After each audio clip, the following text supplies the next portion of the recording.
Carissa Karban. Oh, wow. I really enjoyed talking with Carissa. She's got an energy that's just completely contagious. She's a leadership coach, but she's much more than that. Fascinating background, where she's come from, and where she is now. Her angle, her attitude on leadership is quite unique. What's the most destructive word in our language? I'll let you think about that for a moment. The most destructive word. She has an answer, and she has a good reason to back it up. I wonder if it's going to be the same as yours. But really great energy. Her social media is fantastic. Her content is fantastic. Um, really enjoy my time speaking with her. We had a great time talking afterwards as well. We should have recorded a lot of that. There was a lot of great content. But Carissa Karban, take that again. Carissa Karban, you're really going to enjoy this conversation with her. I sure did. Thanks for listening. Hi, I'm Joey Pinz. People ask me, how did I lose 130 pounds? The quick answer is always discipline. I started my business, wasn't paying attention to my health, was eating too much, drinking too much sweets.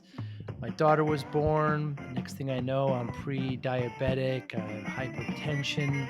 I knew something had to change. Discipline. I, like many of you, have faced many challenges in your career, in your family, in your life, in your faith. How did you attack them? How did you approach them? How did you solve them, hopefully? It all had to have some degree of discipline. I'm also asked, how did you found and start a tech business? And it lasted over 25 years. Discipline. I was committed to it, enjoyed technology, didn't enjoy some aspects of it, but knew it was necessary. Discipline. Our podcast mission, how do we use discipline to better ourselves and society? Join me, please, as I talk to interesting people and discuss how they use discipline in their family, in their passion, in their careers, and how it helped them. Our podcast vision, growth through learning from others. Joey Pinz Discipline Conversations. It'll be light and serious. Join us, please. Thank you for consideration. Your time. Hello, Carissa Karban. What a great pleasure.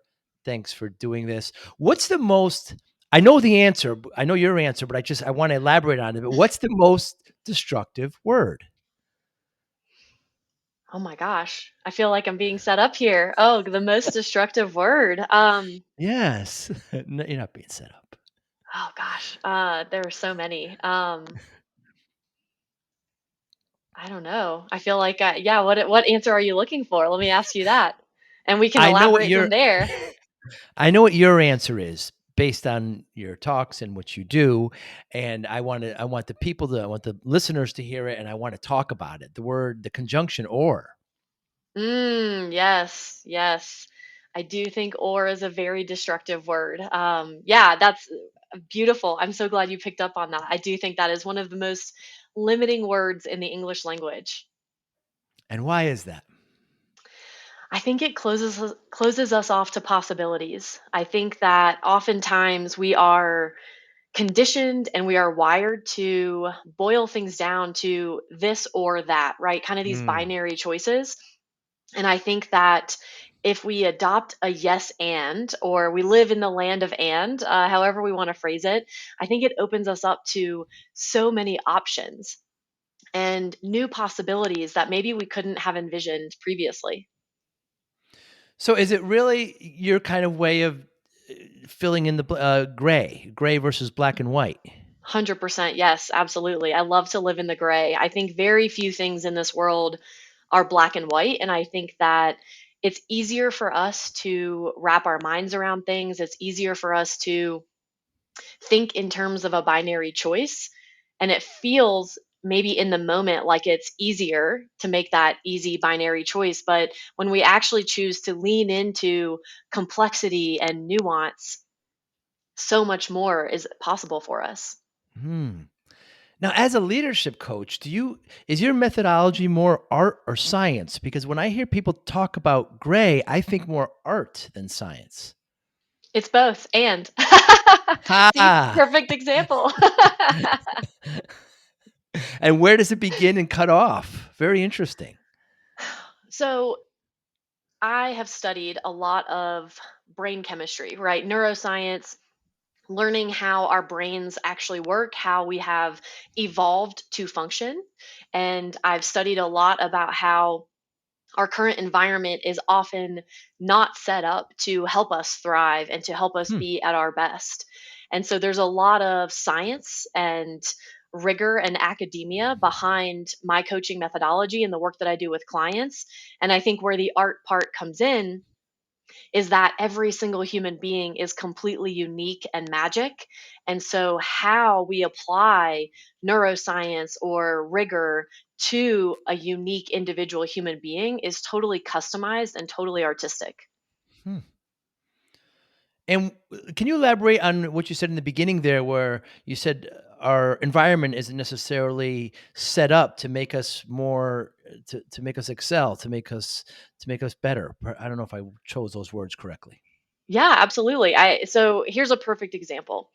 We think about how we are wired. Our brains are wired to seek out sugar as much as we can, Hmm. right? Because when we think about evolving through the savannah, we were rewarded with dopamine, right? In order to go find that sugar because it was a very energy dense source of food and energy, right? And what we needed was food was scarce, so we needed the bang for your buck. So we were very heavily rewarded for seeking out and finding sources of sugar. And what we know today, where most people, especially in developed nations, have access to abundant sources of sugar, especially processed foods. And so, if we simply give in to our default natural evolutionary behavior, we're going to consume a lot of that sugar.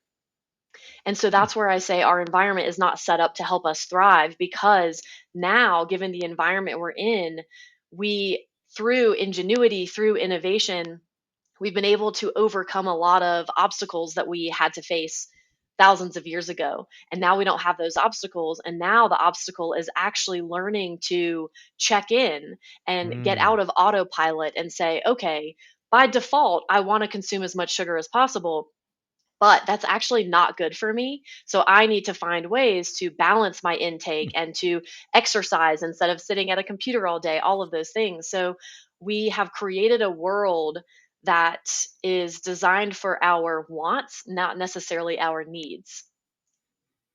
Very, very interesting. I notice some days I am so productive, I can't slow down. I can't believe it. I'm so productive. And there are other days where I just can't get off the couch. I don't know. Some people will tell me it's if it's Mercury in retrograde or some, there'll be all these kinds of, Sure. interplanetary or whatever reasons. And I don't know how to differentiate the two. I mean, tell me about what you think about that, please. Yeah, I think what's so interesting is we're not meant to be productive all of the time. As a Mm, species, we are wired, interestingly, to be as lazy as possible, going back to this idea of finding our energy sources. When food wasn't abundant, we're persistence hunting, we're gathering nuts, berries, whatever we can find. We were rewarded for not expending energy unless we really had to, right? We spent a lot of time and energy searching for food, nutrients, mating to procreate, to continue the species. We were really consumed with survival. And so, in those moments where we didn't have to be productive or seeking out food, we were rewarded for staying comfortable, hmm, being lazy, not expending a lot of energy. And so, I think that for me, again, going back to our environment and the construct, we're not really meant to be at the same temperature all of the time. If you think about how we set our thermostats in our homes, and we're not really meant to constantly be on the go and be productive. And I think that having a 2-day weekend, especially these days, most people's weekends are not meant for rest and recovery, right? We're mm. shuttling children to games and sports, and we have gatherings with friends. We're not really taking a lot of time to recharge. So I think, especially as we've been living through this pandemic, we're kind of coming to terms with the fact that, gosh, we're exhausted and we really need to rest. Very, very interesting. You have a fascinating past where you a single child, you lived with your mother, single parent, you were a bit kinda nomadic, you weren't, Mhm. military, you moved around, and you had some difficulty, of course, with your divorce a while ago, and you spent time at Cisco. I mean, all of these things really kind of funneled you, it would seem, please elaborate, Yeah. and brought you to a point where you can really talk about leadership. I mean, at what age do you think you were introduced to it and you kinda gripped onto it? I would say for me, leadership became a really big part of my life when I was in grad school for the first time. I'm finishing Mm, grad school for the second time now, but in grad school for the first time about 10 years ago, where I started to see the tremendous impact that leaders have on the people in their care, is how I phrase it. The people who report to them. I've had some really, unfortunately, terrible leaders who have taught me some mm, really great lessons, and I've had some really amazing leaders. And so I would say for me, it wasn't a light bulb moment of 10 years ago. I thought, okay, this is it. This is my passion. This is mm, my calling. This is the path that I'm on. It was more of a spark of curiosity, if you will, where I said, huh, this is really interesting. I'm going to learn a little bit more.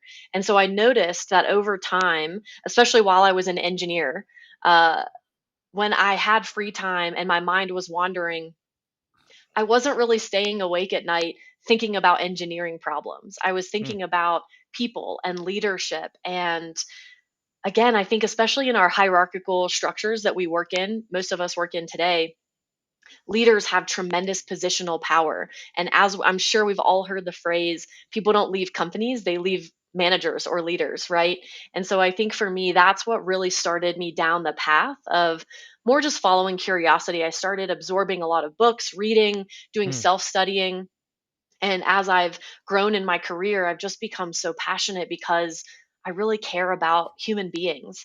And I've seen so often that what I call managers, as opposed to true leaders, we a lot of managers are doing the best that they can, right? I tend to believe, and I choose to believe, that everyone's doing the best that they can. So Mm, even if a manager maybe fails to show up fully for one of their direct reports, I don't judge that manager. I just think it's really about the tools. And oftentimes, people get into these positions of formal leadership without preparation, without true mm. passion or desire.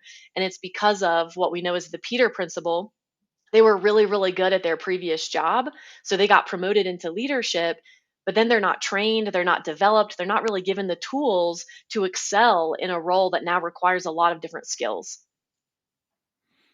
Yeah, well said. You've got such a great energy, Carissa, and Thank it's you. contagious. It's when I talk to you on your social media. Let's talk about that. The difference between leadership and management, because I've had managers who thought they were leaders, and I've had leaders, who think they're managers. Just what's the basic difference?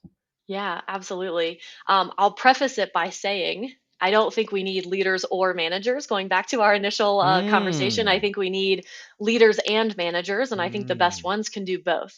hmm, So for me, the way I differentiate the two is I heard this quote recently from a friend, and I really loved it. When you know how to get there, you manage. When you mm, don't, you lead. And hmm, so I think that when it comes to especially the work environment today, many people try to manage, which inherently includes a lot more control, a lot more sort of guidance, more explicit. Okay, here's what we need to do. Here's how we need to do it. Here's when we need to do it by. And so it's much more like a project manager. And I think that we can manage tasks, but we get into trouble when we try to manage people. hmm, Most people don't want to be managed, they want to be led. And so when I think about a truly effective leader, I think of someone who can set the tone and the vision for a team, let's say, or an organization or a company, whatever scale we're thinking about, but they're not trying to control the path of every step along the way. It's like, hey, here's where we're going, here's the outcome we're driving towards. And then there's a recognition that, sure, I have a lot of experience. I have diverse experience. I have my own upbringing that has shaped how I think about things. But you know what, Joe, you have amazing experience as well. And I want to know more about your perspective. So I mm, think leadership is really about guiding, about removing obstacles and really about investing in people as the human beings that they are, not simply thinking about them as workers. Yeah, very very well said. And it's very much a quantifiable role being a manager, right? You Yeah. have these kinds of tasks, these kinds of goals, these kinds of deadlines, these milestones, whereas leadership is more big picture, overall direction. Yeah, absolutely. And I think that's where it can be so hard in a world where we try to quantify everything, right? We're Mm. thinking in the fiscal quarter is our longest timeline that we think about. And we can get into a lot of trouble trying to boil everything down to these easily quantifiable metrics. And so I think that's where a little bit of that living in the gray can come in. Mm. Yes, of course we have businesses to run. Of course we have to have metrics. We have to, excuse me, we have to hit milestones, right? But when it comes to leading, it can be much more ambiguous. It is that art form. It is investing in human beings, and every single person is unique. So I think when it comes to being a true leader, this is where I help my clients. What I say is become the true leader of our own lives. Because I think so often the conditioning, our thought patterns, unresolved trauma from our past is actually ruling how we show up, how we respond to situations. So I help clients go internally first before we think about Hmm. how to lead organizations more effectively. And we go internally and we say, okay, what thoughts, what patterns are ruling your life? How attached are you to your beliefs, to your identity? Because that really impacts how we show up as leaders. Would it be fair to say that management is more science and leadership is more art? Yes, and Mm. I think it's both, right? I think that's the beauty of it is there are times and contexts and situations where we need art and science in management and we need art and science in leadership. So Hmm. I really think it's about leaning into that nuance and leaning into how do I approach a situation for what it is as opposed to simply trying to apply a formula, right? A formula or a framework can be a great jumping off point, but Hmm. it can often become handcuffs if we stick to it too strictly. So do the people around you and your students, do they generally know to kind of avoid like a scenario you're out to dinner with your husband and he says, you know, would you like the wine or the scotch? And you say, I'll have both. What do they Luckily, no. Luckily, I I'm say, better at making those types of I decisions, you see. know? I Yeah, see. yeah. Obviously we can't always live in and. Yeah, Mhm. absolutely. Mhm. But when it Mhm. comes to, let's say, topics of diversity, equity, and inclusion, right? Very hot topics of today. Mm. I think that's where we get ourselves into trouble by it's this or that. Why Mm. can't it be both, right? When Mm. we think, okay, it's this group, it's their turn to be on top of the hierarchy or it's their turn to have a chance, a seat at the table. I say, let's build a new table. Let's invite everybody to the table because everybody's voice is valuable and deserves and needs to be heard, quite frankly. Absolutely. You mentioned kind of what the temperature is now. Let's talk about the great resignation and, you Yeah. know, and tell me you have some direct thoughts on that and how, you know, how it can create loyalty and attrition. Absolutely, absolutely. Yeah, as I choose to call it, as I'm sure you're aware of this, but rather than the Great Resignation, I choose to call it the Great Awakening Mm. because I think this is a really beautiful time where rather than simply thinking, I just have to get the better job, I have to get the bigger house, I have to do what I'm supposed to do, quote unquote, right? The way we've been conditioned to think there's this one size fits all approach to success, happiness, fulfillment. I think the pandemic has really created space for a lot of people, unfortunately, not all people, but a lot of Mm. people to sort of question, wait a second, why am I working 80 hours a week? Why am I okay with missing my children's childhood and what is really important to me in my life, not just what's expected of me. So I think I choose to call it the Great Awakening because I think it's Mm. a really beautiful inflection point in history. Yeah, and we see this dramatic shift in, you know, in jobs in the economy where people are is their goal happiness, would you say? It's so funny. I think that is the goal, but I don't necessarily think it should be. Mm, I think, oftentimes um, we tend to conflate pleasure and happiness. We think if I'm having a pleasurable experience, that means I'm happy. And I think that hmm, happiness, at least for me, when I think of a more sustainable avenue for happiness, is really about fulfillment and contribution and impact. And so I hmm, think that oftentimes we think, okay, I might job hop because I'm not happy in this position. So I'm going to turn into getting a raise if I go to a different company, and that's going to make me happier. But a lot of studies show us beyond a certain dollar threshold, of course, we all need money to survive. And especially in the society we live in, we can't truly self actualize, if you will, if we're fighting for our bare physical survival. But beyond a certain dollar amount, more money does not increase our happiness or right. fulfillment. And so, I think that's where oftentimes we unfortunately, without that introspection, without being willing to go inward, we don't actually know what's going to make us happy. So we kind of bounce from different experience, different opportunities. We're striving for something outside of us that we think is going to fulfill us internally, when really what we have inside of us is what we need. And we have all of the tools. If we're willing and we have the courage to go inward, we can figure out what will make us happy, and it's not necessarily going to be a bigger house or a bigger paycheck. Hmm. Does is humbleness, humility, one of the qualities of good leadership? Because perhaps they need to know that they need leadership help, therefore your services. Is that a good sign? Because I've known some leaders, not all, that, you know, I'm doing just fine as a leader. I don't need help. How do you bridge that gap? That's a great question. I don't.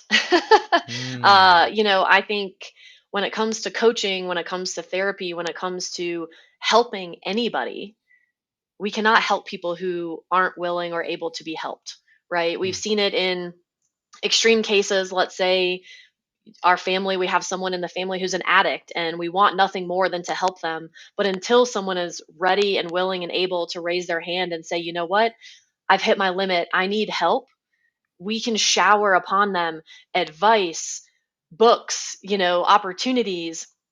It's not, none of it's going to land until that person is willing to open up and say, I need some help here. And so when it comes to, let's say, leadership coaching in particular, I do think humility is really important. And I think it's also we have to be careful with what we mean by humility, because I think some people interpret humility as, I can't take a compliment, right? I'm mm. selfless, I'm self-sacrificing. And I think that is sort of a detrimental way to think of humility. Whereas I think of it, when I think of it in my own life, I am very confident when it comes to certain skills, certain strengths, certain attributes that I have. I own those. Yeah, Hmm. I do those things really well. And at the same time, I'm willing to also say, there are a lot of things I don't do well, and I need help with those things. So I think for me, it's really about being able to create a more realistic assessment of your strengths and your opportunities for growth. Hmm. Is there a difference?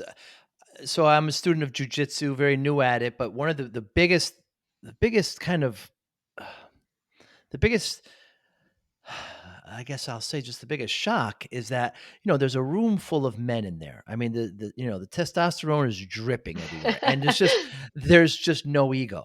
The instructor, Mm, who's this black belt, it was, ex Navy SEAL. There's no ego in this room at all. If there's mm. ego if I see any of it, you're out, and it's just, there's humility there, and it's so nice. And as a new student, it's welcoming, of course.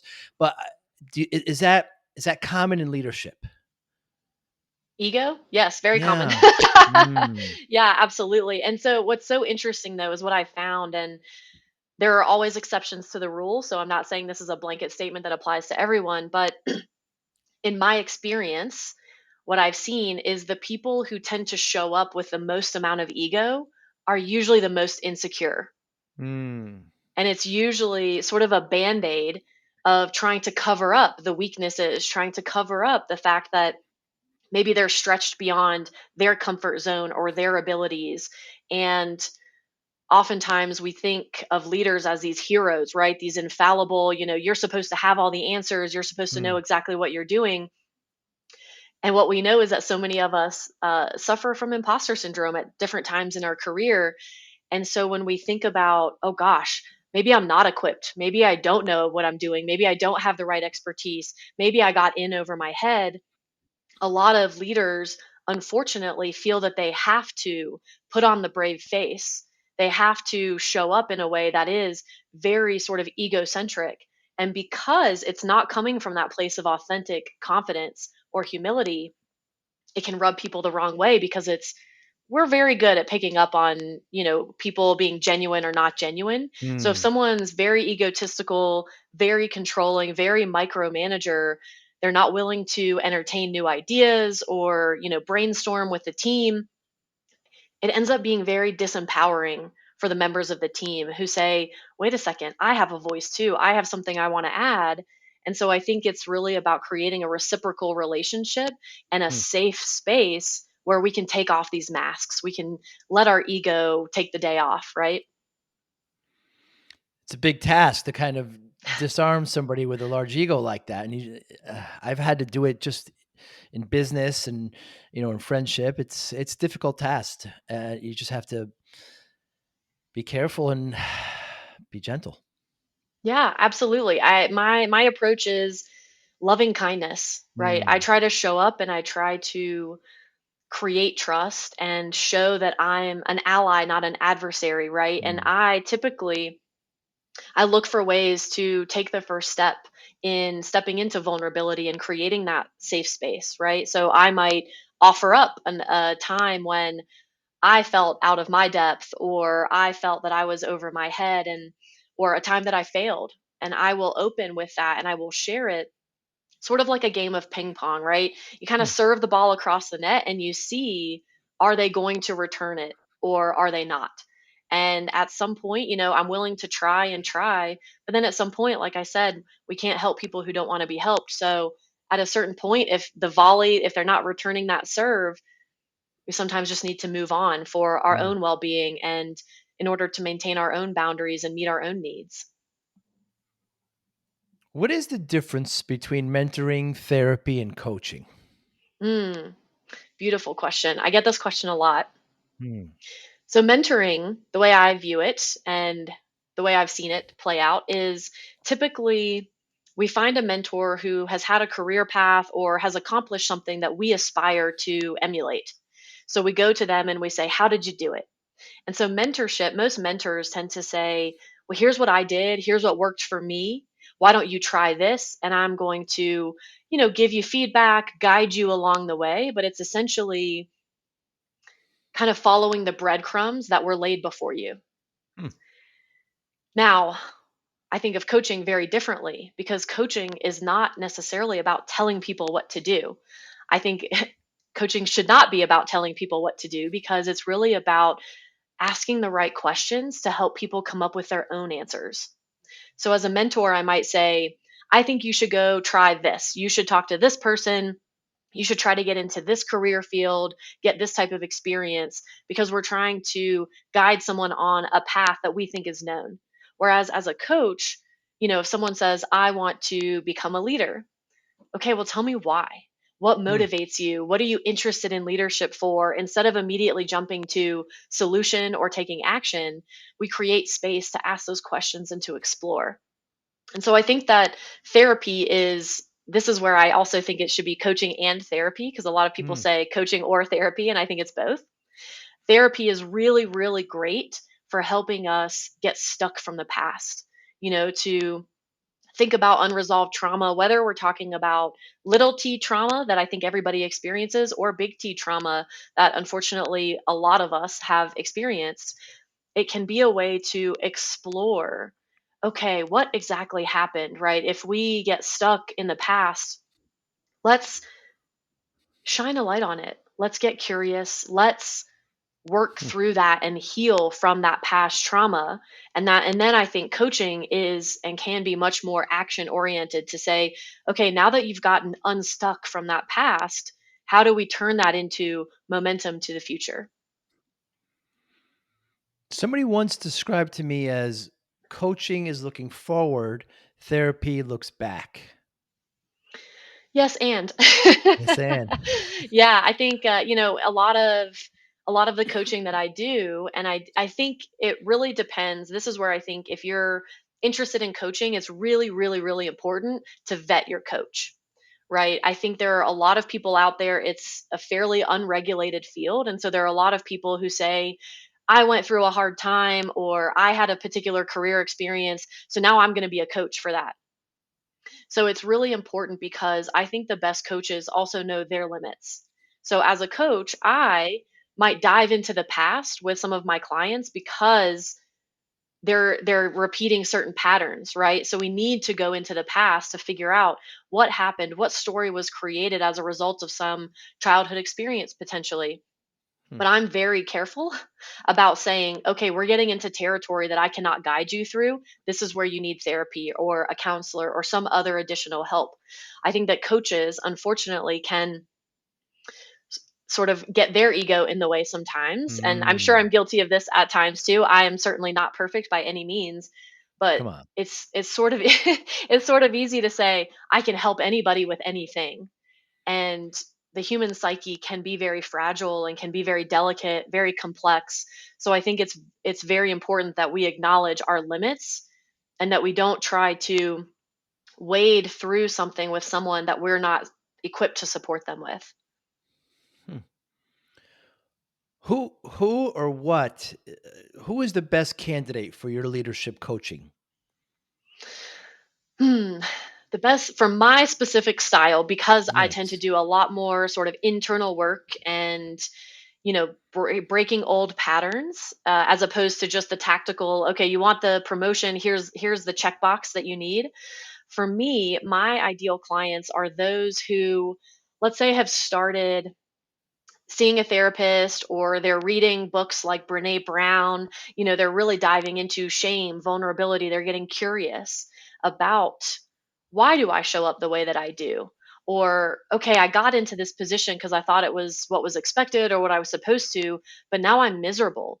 Something's Mm, got to give. So people who are curious, right, who are willing to leave that ego at the door, willing to say, I don't have the answers, I don't know where to go from here, I need some help, and people who are enthusiastic, right? Excited about the future and the possibilities that could come with it, as opposed to people who, sorry, Eeyore, fictional character I can pick on a little bit, that person who's sort of the victim or the Debbie Downer, if you will, someone who refuses to take responsibility for their life, they're not necessarily going to have the best results in coaching because as a coach, I can hold space, I can ask questions, I can mm. challenge your perspective, but I can't do the work for you.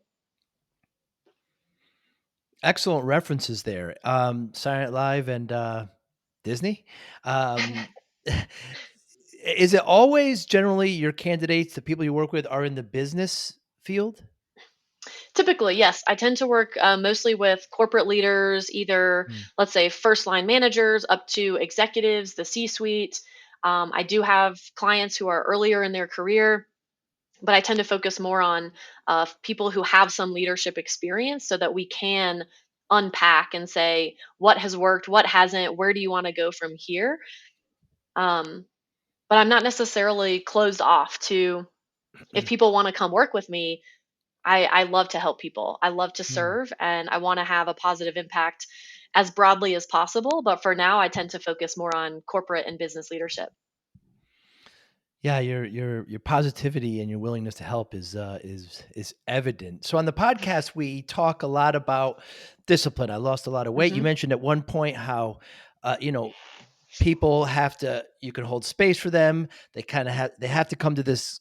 You mentioned the drug abuse was your exact example where they have to kind of come to this come to Jesus moment. Mine was when my doctor said you're not going to see your daughter graduate, which by the way is in 2 weeks. Interesting, Wow. but yeah, Congrats. yeah, college. I And can't knock believe on wood. knock on wood. Good point. So I wonder how. discipline plays a role in your life. Yeah. Do you consider yourself disciplined now? Had you as a child? How does that work in your life, Chris? Discipline. Yeah, absolutely. I've had a very interesting relationship with discipline. And what I'd say is I identify as a fairly disciplined person. And what has shifted in my life over time is the motivation behind the discipline. So, earlier as a young adult, let's say when I was busy checking those boxes and looking for promotions and really striving, I was still very disciplined, but it was what I felt externally imposed discipline. Hmm. Whereas now, I feel that my discipline springs from within because now I'm choosing the things that I'm disciplined about. And so for me, it's almost an unending supply of discipline and enthusiasm. Not totally unending. I do Of have my course. days, right? Um, but when I think about earlier on in my career and earlier in life, it was harder for me to maintain the discipline because I felt that I was chasing somebody else's dreams or somebody else's goals of what Hmm. I was supposed to do or what was expected of me. Whereas now it all comes from within. Very interesting. The term externally imposed discipline. Not sure if I heard it before, but I can see what you're referring to. And was that by family members, by friends, by colleagues, by business? I think a little of everything, right? Yes, and Mm. the theme for today. Yes, yeah. I think a lot of it was self-imposed based on what I thought it meant to be successful in the world. Hmm. So, as a perfect example, you talked about, weight loss. I had a very negative body image for most of my life because I didn't have what I thought was the ideal body type, right? I wasn't incredibly skinny and I didn't have giant breasts with a tiny waist or whatever those ideals were that we hold people to. And so when I would exercise and I would deprive myself of certain foods that I enjoyed, it was harder for me to maintain that discipline or willpower because I was coming from a place of I'm not good enough. I Hmm. have to do this. I need to do this in order to fit in order to belong in the world. Whereas now I have an incredibly healthy body image. I love my body, and it's a lot easier to maintain the body that feels good and natural for me because I'm listening to what my body needs, not what I'm told it's supposed to look like. Hmm. So that was actually kind of societal. Mhm. Yeah, Those I think we have a external. lot of societal if we zoom out and we look at the system in which we live, there is so much conditioning, so much expectation, so much that's put on us that oftentimes we're not even conscious of. Hmm. Is there additional pressure or points at being a woman and being a leadership coach? Can you say more about that? Is it equal? Is it an equal in leadership coaching? Is it an equal opportunity? Are there just as many men as there are women? As coaches or Yeah, leaders? as coaches. Interestingly, a lot of the coaching field tends to be a lot of women, Hmm. but then most of the leaders are still men. Interesting. And why do you think that is? I have a lot of reasons, but I think a lot of it is, again, societal conditioning and expectation, right? I think Hmm. that coaching is very much a role in service. Again, if we're kind of doing it for the right reasons and we're here to show up for people. And I think that some may argue that women tend to be more nurturing, more, service oriented, community oriented by nature. And I would also argue, though, that masculine and feminine expectations in our society, we really celebrate and pride men on doing things for themselves, right? Of going after it, being the leader, having the accomplishments, taking action and doing. And I think we don't necessarily encourage men to lean into their feminine side, the emotional side, and get in touch with that. So I think some of it might be nature and some of it might be nurture. Hmm. Very interesting. Very interesting. The how that's shaking out. I wonder if it's moving. There must be studies being going on. I wonder whether Mhm. that's shifting or not. Um, I have daughters, and so I've always, kind of had a slanted kind of attitude towards these things. What motivates you, Carissa Cameron? What motivates you, Carbon? What motivates me? Yeah. Love. Love motivates me. Hmm. Um, Impact, service, connection. I'm here to learn as much as I can about the world and about myself, and I I want to go to my inevitable end, right? We all know how this ends. I want to go feeling and knowing that I made the most of my life. We Bronnie Ware, she is a hospice nurse and studies, the regrets of the dying, if you will, and the number one regret of the dying is I wish I had lived a life more authentic to myself instead of what others expected of me. Hmm. And so I think that quote really comes in when I feel pressure to show up in a certain way or to go after certain opportunities or to conform or put myself in a box to make other people comfortable, to put them at ease. I come back to that quote and I say, what would I regret more? Maybe offending someone, maybe losing a friendship, or would I regret not being my true self and not living all out? And so how do you to always be learning? I like to think I do that as well. It's one of the main reasons why I have this podcast. In fact, it's the number one reason. I like to talk to smart people and I like to learn from them. Uh, and it doesn't seem to be a natural goal for many. How do you do that? How do you keep learning? I think a lot of it comes back to when we think of, let's say, the traditional education system, especially in the US.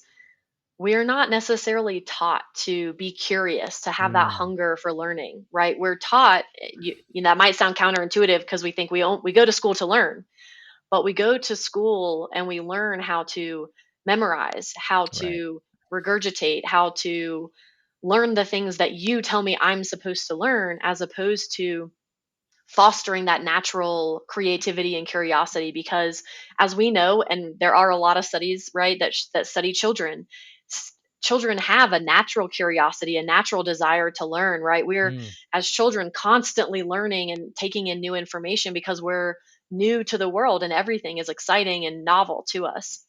But as we go through, especially the traditional education system, we're supposed to learn what we're expected to learn. And so I believe that we all have a natural inclination, we all have a natural desire to learn and to grow, Hmm. but it's a question of the environment. Does it foster that? Does it support that? And are you encouraged to learn the things that you actually want to learn? Right? Because we tend to think, oh no, uh, my favorite example, I like to say underwater basket weaving, right? It sounds so fun. If we think, if someone's really passionate about that, but then they grow up in an environment where, no, that's a waste of time. That's not valuable. You need to go learn business. You need to go learn, programming, whatever it is, whatever pressures put on us. But I think if we can simply encourage people and we see the value and the beauty in everybody having their own unique interests and their own unique curiosity, I think everybody has some of that. It's just a question of whether or not it's been beaten out of them. You're an optimist. Is it that obvious? Yeah, I Yes. am too. I am too, by the way. Yes. Yeah. I mean, I can distinctly remember in school learning certain things and being very interested about some and not by others. And Right. we are trained to pass tests, not Mhm. necessarily learn. Exactly. Exactly. Yes. That's unfortunate. It's Very very unfortunate. unfortunate. Well, and I mean, if you think about the way our education system is structured, it's very outdated, right? It's really designed to prepare people to work on a factory assembly line, Mm, a la the Industrial Revolution. So I think that's really sad because also now, in the economy that we have, most people are knowledge workers, right? We have very few people who are doing manufacturing, who are on the assembly line. Now we're creating robots to do a lot of that sort of manual or rote labor. And so, as these knowledge workers, I have worked with a lot of new hires coming out of college, and we say, okay, welcome to the working world. Now you get to be creative, you get to be innovative, you get to bring Mm. new, diverse perspectives to the table. And I see sort of a blank stare a lot of times, and that kind of deer in the headlights look of, wait a second, I wasn't taught how to be creative or how to be innovative. I was only taught to do what was expected of me or what I was instructed to do. And so I think when it comes to leadership, again, effective leaders recognize the history and the context and the environment that people are coming from. So holding people to a standard of, well, I'm creative or I'm innovative or I like reading. Why don't you like reading? Hmm. Everybody's different. And so it's really about meeting people where they are. How do you measure success, Carissa? Hmm. Oftentimes I don't. Hmm. I think for me it's much more in those intangibles, right? I think for me success is a previous report coming to me a year later saying, I just had a really tough conversation with my manager about a promotion, and I got my promotion because of the tools that you helped me build while I reported to you. Hmm. I measure success in someone who comes to me and says, I really suffered from imposter syndrome. I'm going to get emotional because no one really believed in me, and you believed in me. And now I have the confidence to go after what I want and to go after my dreams. Um, yeah, I measure success in Good for you. someone saying, I finally figured out what I want to do with my career. And it's not what everyone expected of me, but I feel really, really excited about it. So those are some of the ways I measure success. Oh, that's applaudable. Very, very cool. Do you celebrate wins? All the time. All the time. Yeah. How so? Big and small. I think Mm. I choose to view every single day as a gift. And I think so much of how we choose to approach life and approach the world really impacts how we feel about it, right? If we think, perfect example of a quick reframe, a win that I get to celebrate is paying my mortgage or paying my electric bill. We'll go with something Mm. small, my electric bill. And a lot of times we think, oh, I have to pay my bills and that sucks.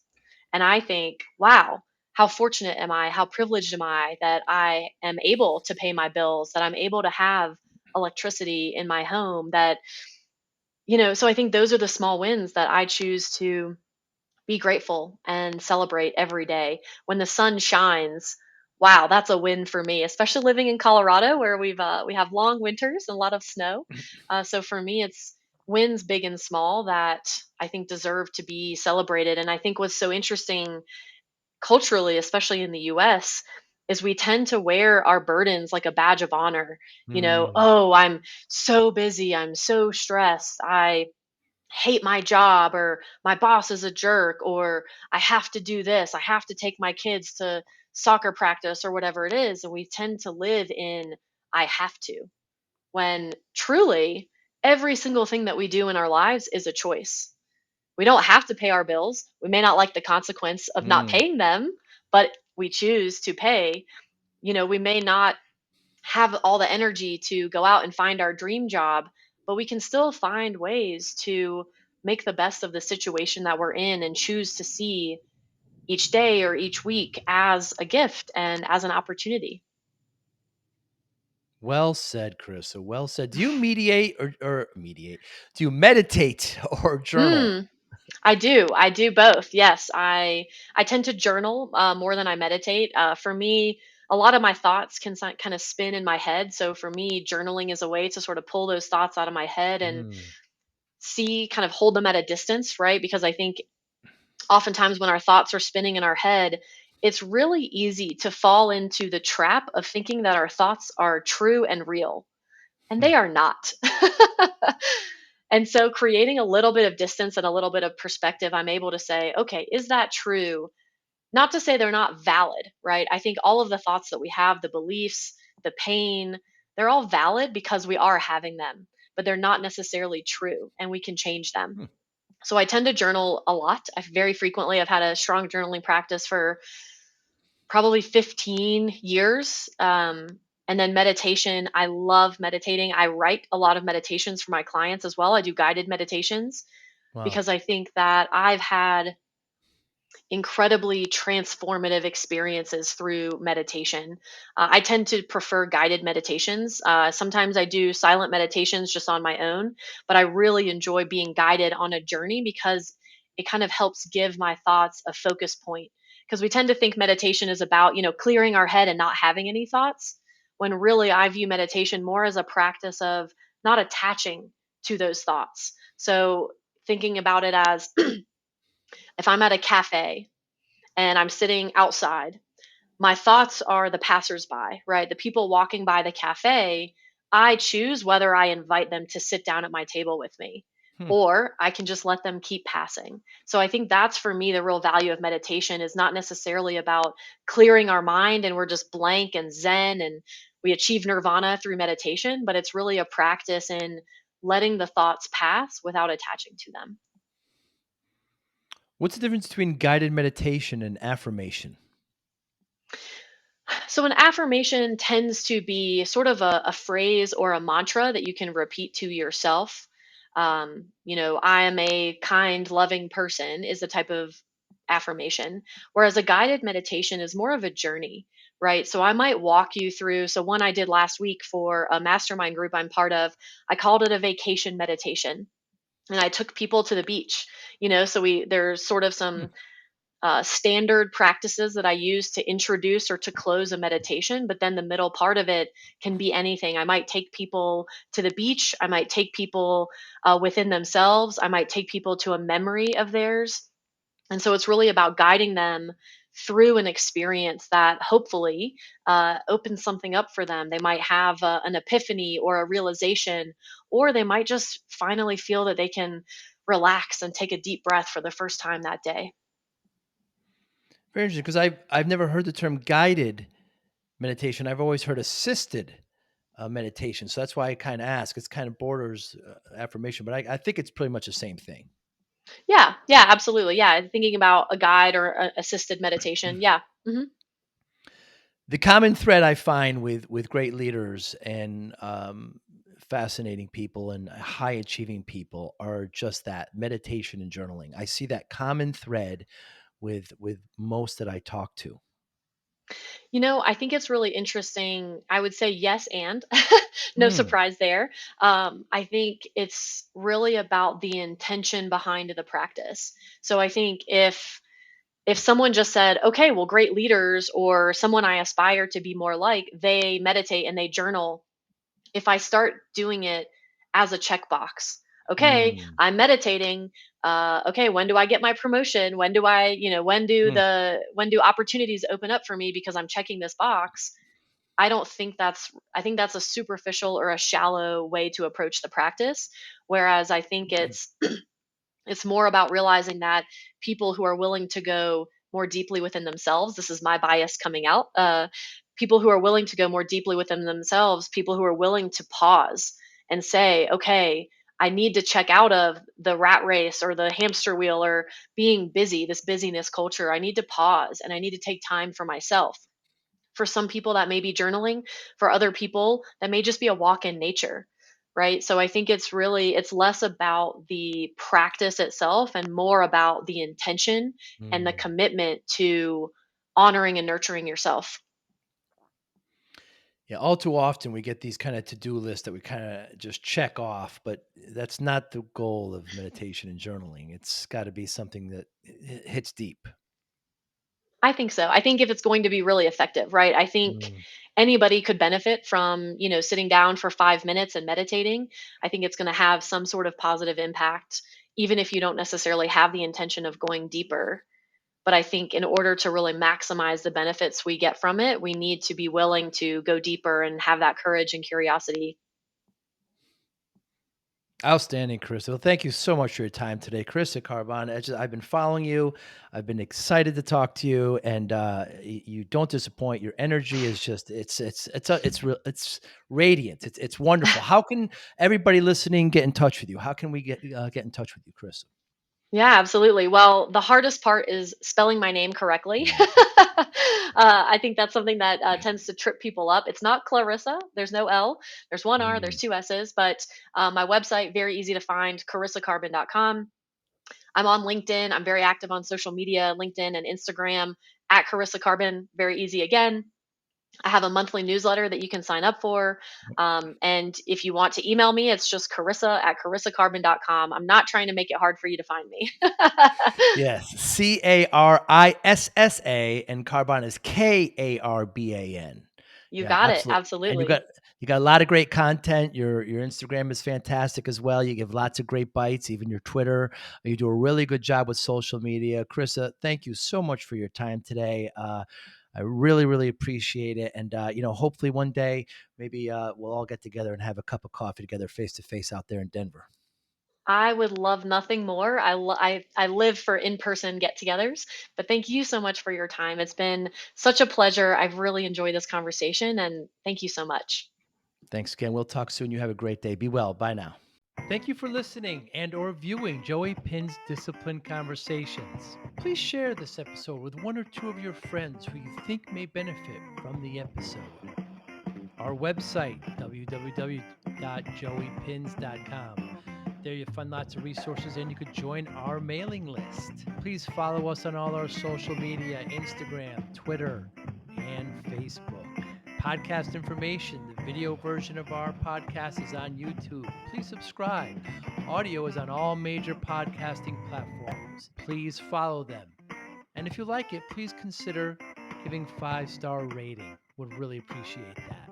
Would you like to financially support the podcast? You can go to our Patreon site. Consider $5, $10, or $20 a month. There's all kind of plans that we have there. There's like a one-time payment. What is this podcast episode worth to you? $25, $50, $100, $500, $1,000, $5,000. You be the judge. You can go to our PayPal account to do that as well. Thank you again for listening or watching Joey Pinz Discipline Conversations.